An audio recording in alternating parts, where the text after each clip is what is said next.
Zina langa ndi Patrick Kankwatira. Tikupitirira kulondola mikumano imene bungwe la Neef likuyitanitsa makamaka kuchitisa madera osiyanasiyana. Sabata yapitayi tinali kuchigawo chapakati, tinakafika kumpoto pang'ono, panopo tabwera kuno kumwera, ndipo programu yathu ilero tili kunoko ku Thyolo. Programu iyi pakali pano ndi mlendo wanga amene ndi loan officer, amete mlangizi ku Neef amatchulana kuti alangizi, koma ndi loan officer amene Betha Mwita. Baja constituency yanu ndiya? Thyolo Southwest. Thyolo Southwest. Takulandirani programu yathu. Zikuyenda bwanji ntchito ngongole za Neef ku Thyolo Southwest? Kodi kumene kumafumu ake muli nawo ati? Tili ndiye changata, ndiye mbawera. Pakali panopo mwakongoza ndalama zingati? Pakali pano takongoza 291 million kwacha. Mukamati 291 million mutanthauza for the past 2-3 years. For the past 2 to 3 years. 291 million mu constituency mo. Constituency imodzi. Ndiye nkhani ya kubweza poyamba mumayembekeza kukongoza 291 ndi kuti mumayembekeza kuti mutolere muzinga. Pofika tsiku la lero timene titolere 154 million. Oh, 154. Ndithu. Meaning kuti zinazo sizinachite machuwa. Oh. So out of 154 million. Ndeba 154 mwakwanisa kutolera zingati? Mwakwanisa kutolera 145 million kwacha. Out of 154? Yes. Ndezikuendera nitu. Ndi percent yanji imene? Ndi 91%. Yo! So, Thyolo Southwest. yafika mpaka 91%? Okay, congratulations. So, mukati muone pangongole zimene zizi muzigawa bwanji, makamaka ndikunena kuyendera ndi ma age groups, pali zazimayi, zazibambo, zachinyamata etc. Amene ali pamwamba kwambiri kutakata Thyolo Southwest ndi ndani? Watu huwa amene akutakata kwambiri komanso amene akubweza bwino ndi magulu kwambiri achizimayi. Achizimayi ndi mayuthi. Azibambo ndamene akutsalira mbuyo. Ndithu. Zikuteka bwanji mayuthi amayenera kukhalira kumbuyo tunkhaniza ngongolezi kuno akukwanisa kumatenga ndi kubweza? Tisanapase moja timaphunzitsa bwinobwino. Kuti achinyamata tiwena tikhala ndi moyo zidalira. Ena tachoka m'masukulu, ngakhale ina sitinamalize sukulu, mwayi wa mpamba ku Neef uliko. Samangokhala tipeze zochita. Tizitha kuzidalira patoka. Wachinyamata athaso kulemba ntchito wachinyamata anzake. Timakweza amene timawapatsawo zomwe zikuthandizira kuti tizitha kutolera chifukwa anthu aja amakhazi oti tawunikira bwinobwino. So pano nkhani imeneyo ndiyopasa chedu ya 91% ndi percent yabwino, ndikukhulupira kuti even ku office ko enuyo amakusekererani mabwana. Cheni chimene mukuchita chisinsi chanu ndi chotani kuti muzifika pa percent amene madera ena sizikufika kumeneko? Chisinsi chachikulu ndi foundation poyambirira. Munatsata njira ziti anthu aja musanapatse ngongole. Kwaphunzitsa bwinobwino. Akalenga ngongole zija sitimangowasiya.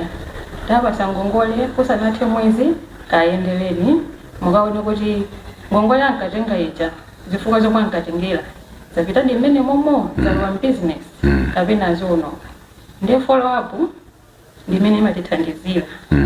Ndithu. Mungauze zotani anzanu amene chifukwa Thyolo muno percentage si as a district si 90 chakuti I think it's hovering around 84 or so. Aphunzirepo chani kwa inuyo anzanu malon officer anzanu amene sizikutheka kuti afikire pamenepo? Number 1. Number 2, mupereka uthenga utani kwa anthu amene akutionera panopo makamaka aku Thyolo Southwest za ngongole kutsogolo kumene tikupita ndi mvula zikuyambazi pamene ndio ndikuyamba ya farm inputs?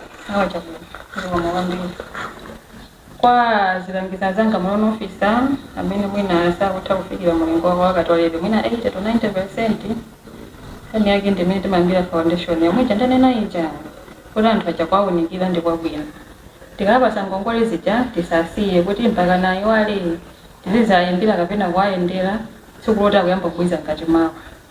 Tapasa ngongole tiyeni tafikire tionetsetse zoti ayigwiritsa ntchito bwino ngongole ija chifukwa alipo ena pa 91% po paliso ena amene akuvutabe sikuti sitimafikira komano mvutono ndi mindset yawo kaganizidwe kusiyana kwa anthu chifukwa amava mwina zambiri kwa anthu ena ndina kuti izi ndizaboma kuti patsaulire koma timawuza ndithu kuti iyi tawuze anthu zenizeni kuti ndi ngongole mukatenga ngongole ikuyenera ibwezedwe ndiyo uthenga waukulu ndi imeneyo foundation yakuphunzitsa anthu mokwanira komanso timapanga involve ma community leaders mafumu matiye ndi macheya m'misika kuti azitha kutithandizira anthu aja asatithawe komanso kuti tizapeza mosavulidira kotero kuti inuyo mkumano umene uli apa kwabwera atsogoleri ambirimbiri mafumu ndiyena kutero inu ubale wanu uli ndiotani ndi atsogoleri angati amene mafumu amakhansa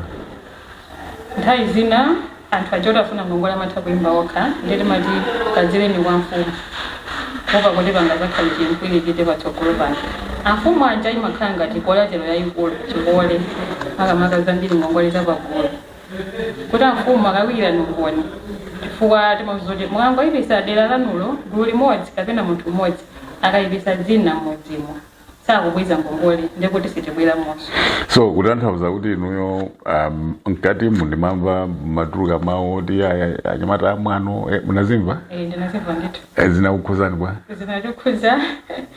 zinatukhuza kwambiri kwanu mwano ulipo sindokhulupirira kuti apezekapo kudera kwangako oti mwinawo mwana komapo pina kulapirana pena ndi pena sizimalephera ndithu koma sindokhulupirira kuti manzi mfumu ndiyena ndinawo anganizo oti yayi mulangizi wathu ndi wamwano pakana kuti momwe chonse sindokhulupirira kodi timagwira bwino ndi mfumu pake tikufikira pa mulingo wa 91% farm inputs loan panopo ndi nthawi ya mvula mwauza chani anthu panotu mitima ili mwamba anthu akufuna ngongole ndithu ava molitamba kale kwaweza awareness campaign kudzera mwamatiye momwe muja ndi mfumu kuti apapa ngongole zomwe tizigawa panopa ndi za farm input zakumunda kwambiri tikuyang'ana alimi amene akulima ndicho linga choti alime uwapindulire kunkhani ya business asangolima kuti basi tidye pakhomo kana malumba awiri mungananena kale abwana anthu akulu kuti tikuyang'ana 5 acres ngati ndi munthu mmodzi akhale ndi malo osachepera 5 acres ngati lili gulu ndikuti anthu 5 pagulu paja akupanga 5 acres ndekwambiri panopa tizitsata kwambiri alimi aja akupezeka amenewo akupezeka ndithu. Okay, ameneyo ndi Betha Mwita, ameneyo ndi loan officer kuchokera ku Cholo Southwest. Ameneyo akusimba lokoma ndikunena choncho chifukwa anthu tikuyenda tikumaona m'madera mapesenti amene akutchula ku constituency kwawoko ndi abwino andi zimenezo ndizofuna kuwalimbikitsa kuti apitirize chifukwa even mu Cholo muno iwo ande kuti akuchita bwino kuposa anzawo zifukwa zake zimene anenazo kuti kudera kuno anthu amaphunzira mozama andi amakhala ndi chidwi kuchita follow up ndi nkhani yabwino chifukwa cholinga cha ngongoleza Neefizi ndicho kuti amene watengayo moyo wake uzisintha azikhala ndi kuthekera empowerment economic ntchito za chuma asati kungotenga kuti basi chifukwa choti kudziko kuno kuli ngongole phindu zero ndi kuti palibe chimene chikuchitika koma ngati mmene zikuyendera kumeneku ofunika kuzayenda kudera kwawoku ndi kukaona anthu amene akupinduladi live ma examples ndi kucheza nawo tipitirire ndi program imene yakutakata ndi mpamba wa Neef ndi municipality kutcholoko pa Tcholo boma pamenepo ndi council ndiye pali a council chair koma kuluchezaku ndi mayor amene wanda Saizi Simeji ndakulandirani mu program yathu ngati muli mkumano umene ayitanitsa atsogoleri onse mu Tcholo munomo onse mtundu wonse mafumu makhansala ma ADC ndiyena otero inuyo ngati mayor wa Luchenza municipality maulandira bwanji mkumano umene ndipo ndofunika bwanji mkumano umenewu ine ngati mayor wa Luchenza Municipal Council ndaulandira chambira kuulandirako kuti anthuwo atsankha kuti achitire kuno ku Luchenza akanatha kupangira ku Tcholo koma chifukwa achitira kuno ndikuti ndaulandira chifukwa Luchenza iso nayonso ikudemerera ndiye mwachidule ndingoti msonkhano umene ndaulandira kwambiri. Ntchito za Neef kunoko mukamaona inuyo kuti aitofika iwo akuzakuitanisani mkumano zikuyenda bwanji? Ntchito zimenezi kuti afike kuti atiitanise ife akuzwa kuti anthu amene amatenga ngongole za Neef amakhala ndi ife m'maderamo, ndiye sangagwire ntchito okhala a Neef akhala kuyeserapo mwina mbuyo mukomaona kuti ndizowavuta ndichifukwa chanayikapo kuti azisogoleri akhale pasogolo kuthandizira ntchito imene kuti asamavutike nayo. Maderamu anthu akupindula kwambiri ndi ngongole za Neef tayendapo maboma osiyanasiyana. Mukamaona inu ngati meya dera linolo amene mukwaziwa anthu ndi ntchito zimene zimachitika zachitukuko mdera mwanumu, mukuona kuti ngati dera mukupindula motani ndi ngongole za Neef? Ndinokhutisidwa? Mbali ina nditha kunena kuti ndinokhutisidwa chifukwa chonena kuti anthu ambiri madera mwathu akusowa makapitolo, ndiye akapeza mwayi woti abwerekedwe ndalama chifukwa ntawuni ngati munomu mucheza tawuni imatukuka ndi mabizinesi, ndiye tawuni ikakhala kuti yachulukiridwa ndi anthu amene amachita mabizinesi sivuta kuti itukuke. Ikapasidwanso mwayi wona kuti ma citizens ake azipasidwa ngongole ndi kuti anthu amakhala kuti apasa mphamvu kuti azithamangathamanga pa ground, ndiye ndikukhutisidwa koma nthawi zina zimapezeka kuti anthu aja afusa ngongole ija kuti apasidwe. Nthawi zina zimatenga nthawi kupezanso kuti mwina anali ndi plan yoti apangire business, munthawi imene atazipasidwa ngongole ndikuti nthawi ya business ija yapita, ndiye mapezeka kuti basi zinthu ziya zikuchitikaso mosagwirizana ndi plan yawo imene anayikonza. Ino ngati munthu muli ndi umboni onena kuti mbuziwa ena ake amene ndithu moyo wawo akuchita bwino chifukwa cha ngongole zimenezi?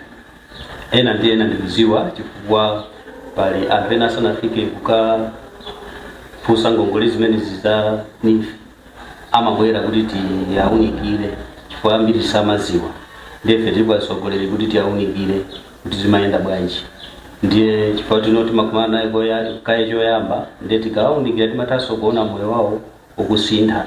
Dera likakhala ndi anthu kuti sa kutakataka kapena kumachita mabizinesi, pali ena amatengera kuti achite ulimi, mapezeka kuti anthu aja akungokhala ndiye amavutika ndi azisogolera akuderako mwina kuti anthu aja amabwera kuti azithandizidwa ndi azisogoleri, ndiye anthu aja akakhala kuti akuzidalira okha iwenso umaona kuti anthu aja ndi kuti zinthu zikuyenda. Alipo munthu amene mungatchule ndi dzina kuti awa akutukuka kwambiri chifukwa cha kagwiritsidwe kawo ka ntchito ka ndalama za Neef? Sindingatchule zina koma kuti chifukwa kuti anthu ambiri satenga ndalama zochuluka, ngakhale a Neef amanena kuti pa ngongole izi zili magulu awiri, ziko zina zimene zikulekeza 250,000 zimene zoti anthu sapereka chikole, ziko zina za chikole, ndiye ena amaopa kuti mwina akatenge chuluka chifukwa tino mwina chikole chache kuti achifikire chimavuta, ndiye sitingachite point bwinobwino kuti wakuti, koma ife timangoona kusintha kuti anthu anatenga ndalama pa gulu ili koma timabizinesi tawo timene anasankha kuti apange zikuwayendera.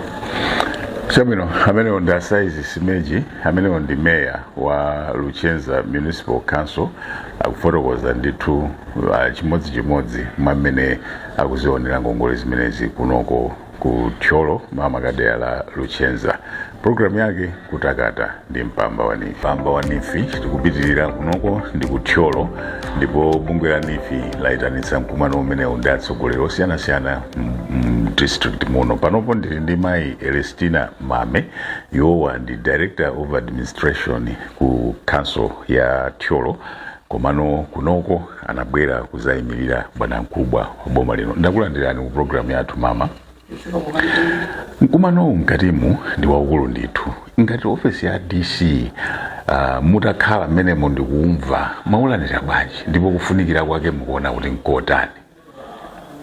Ife mkumano umenewu taulandira bwino ndithu ndipo chandisangalatsa kuti titangomva wamemeza mafumu onse afika kufunikira kwa msonkhano umenewu kwa nkhaninkhani chifukwa masiku ano tikudziwa kuti boma likumalimbikitsa pamene tingakwanitse tizitha kutakataka kupanga mabizinesi amene azithandizira pa moyo wathu.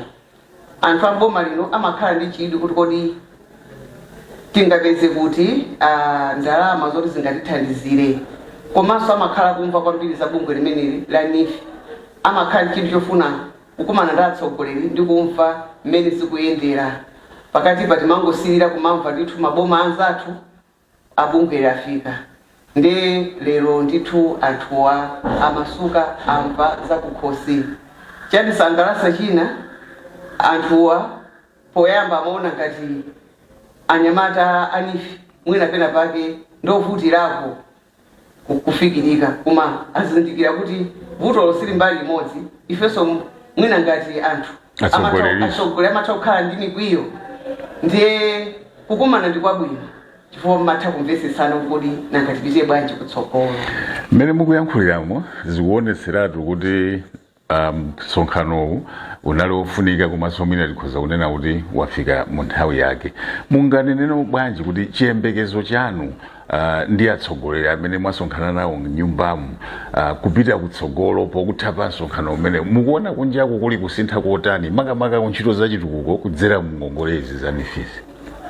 Tikuona kuti kutsogoloku kukhala kowala ndithu, makamakaso chifukwa cha amene abwera kudzapereka maumboni awo akusonyeza ndithu kuti munthu umatha kulandira ngongole kulandira nkumatukuka.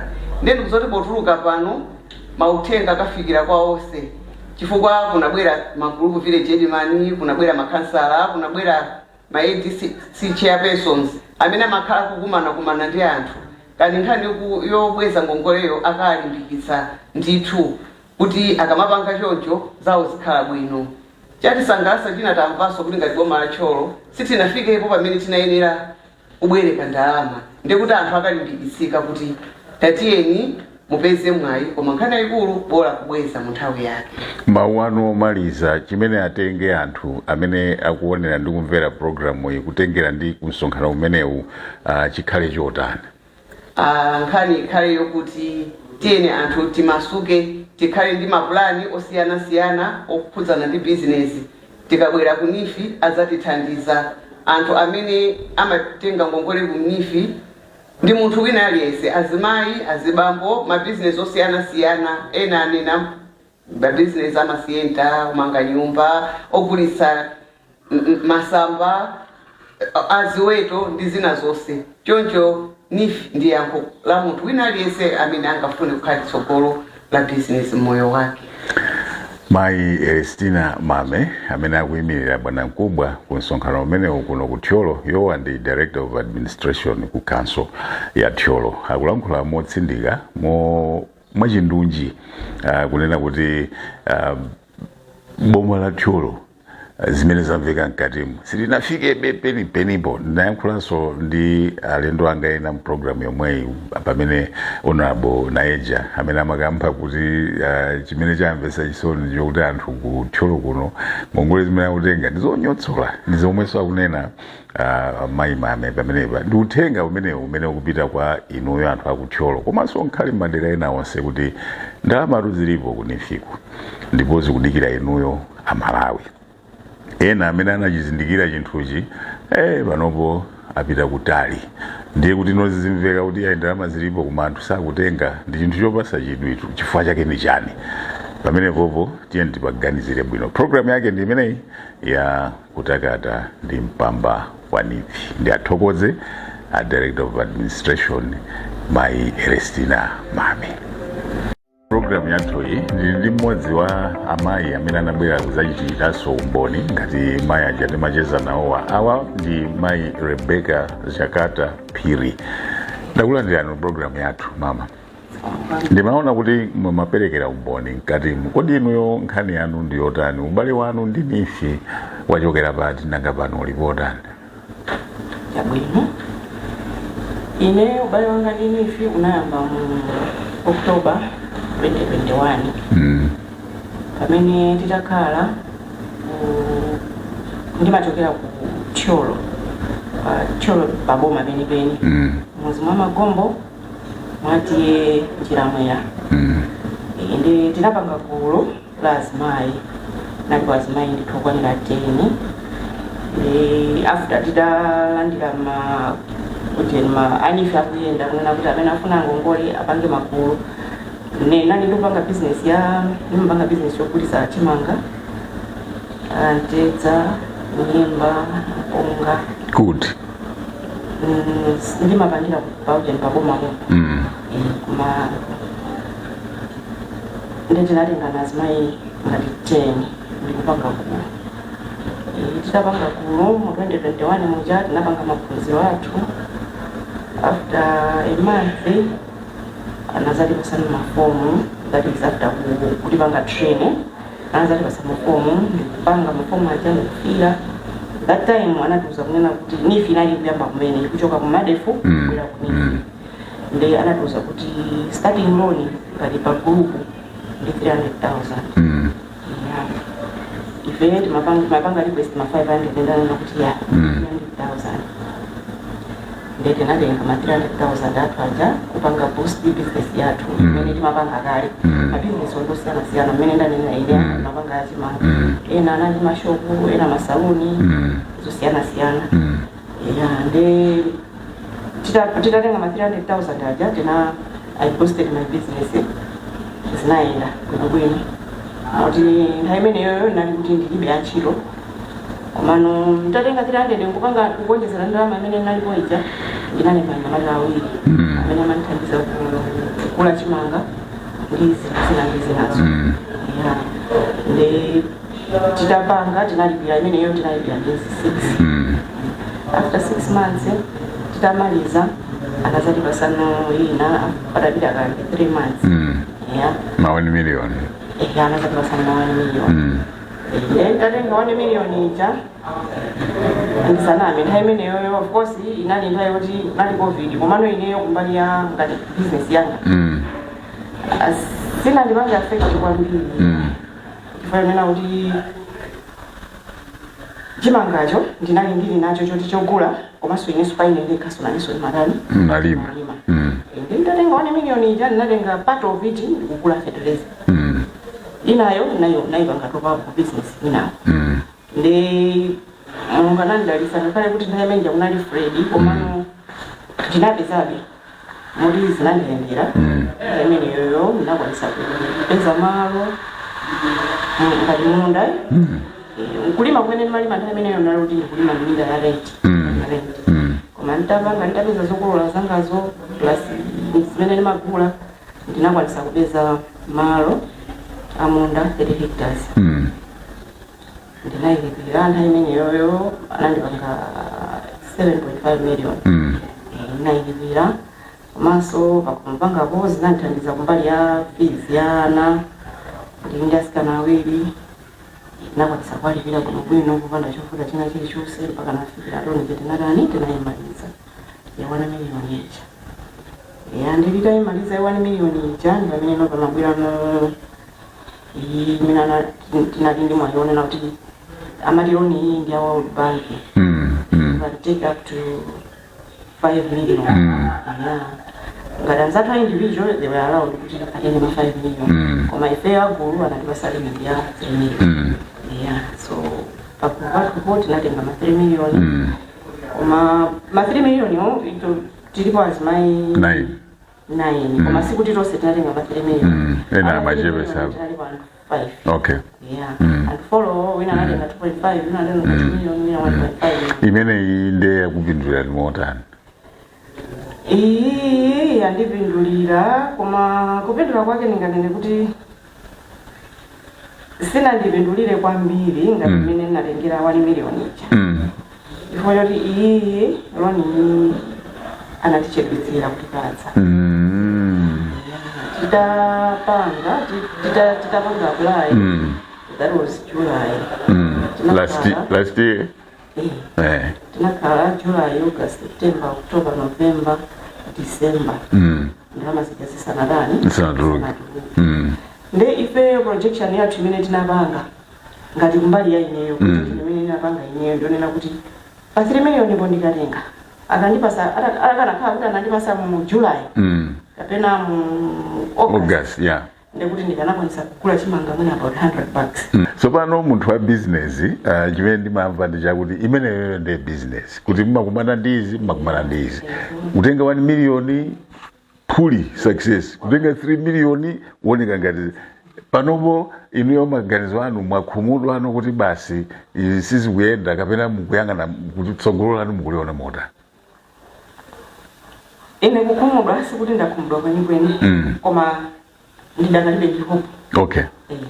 Ndidakalibe ndi hope fonena kuti mmene mwafotokozera mmene imayendera business pamakhala ma ups and downs. Yeah. Ndi zinthu zoti zimene zonse umaziyembekezera. Yeah. There's no way kuti pa business munthu ngamangoyenda singathethe. Pamakhala ma ups and downs. Ne umaziwabe iweyo control measure yake kuti apa ndipange mwakuti apa ndipange mwakuti. Kwa mungayankhule bwanji azimayi ena ndizopasa chidwi imene mukuyankhuliramo molimba mtima kwambiri komanso mwachiyembekezo pali azimayi ena amene miyoyo yawo sizikuyenda koma ngongolezi akuti akuziopa inuyo muli ndi experience iyo kuzigwira asati kuziona zikupita umo mwayankhula bwanji? Okay, choyambirira chimene ndingauza azimayi anzanga ndionena kuti azipange ngachichewa kuti chani azipange establish iwo kuti iwo ndi ndani. Akazipanga establish kuti iwo ndi ndani nde pamabwerano aone kuti kodi ineyo ndi ndani ine ningatani because pa business it's about risk. Akale azimayi olimba mtima oti they can take risk. Chifukwa popanda risk unena zona business singaende. Asaziyang'anire pasi yani. Akale mtima oti ineyonso nditakudani nditakupanga ndipo zitakuteka. Pomaliza inuyo mukamaona ngongoleza Neef ndi experience yanu mukuona zili ndi kuthekera kotani kosintha miyoyo ya Amalawi ya azimayi komanso ya dziko lino la Malawi titati kuti tikuzigwirisa ntchito bwino? Kusinthapo zitakukhalapo kwambiri atakhala kuti munthu uja ngongoleza waitenga akupangiradi chimene amafuna kuti kupanga ndi ndalamayo pa plani yake ndizothandiza kwambiri. Koma akaitenga kuti ikhale ngati yoti yopangira manyado singagwire. Singagwire umayeneka benditi uzimane anthu ena akupanga chani iwe focus on your goals kuti ine ndatenga ichichi ndifuna ndisapange icho ndizotheka muno kwena azimayi. Ndi imene ya Neef imene walankhula mlendo wanga Mayi Rebecca Zakata kutsekaso program yathu kuchokera kunoko kuthyolo program ya kutakata ndi mpamba wa Neef. Ndinali ndi Mike Mataka, dzina langa ndi Patrick Kankwatira. Tsiku labwino. It's about time.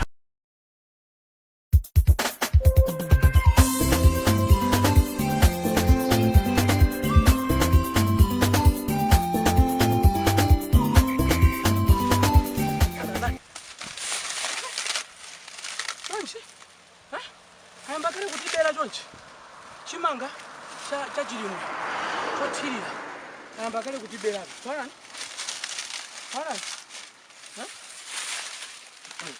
njala zakalekale zimene zija iyayi anthu akudya chiteze inu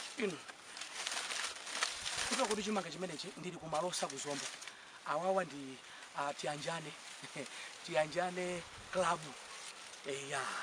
mothandizidwa ndi Anova Fed blended organic fertilizer ndamene atibweresa kuno kuti ayabwerani anthu kunoko kusanga feni njalatu chola pacha ndiye program yake tiyambe moteremu bwa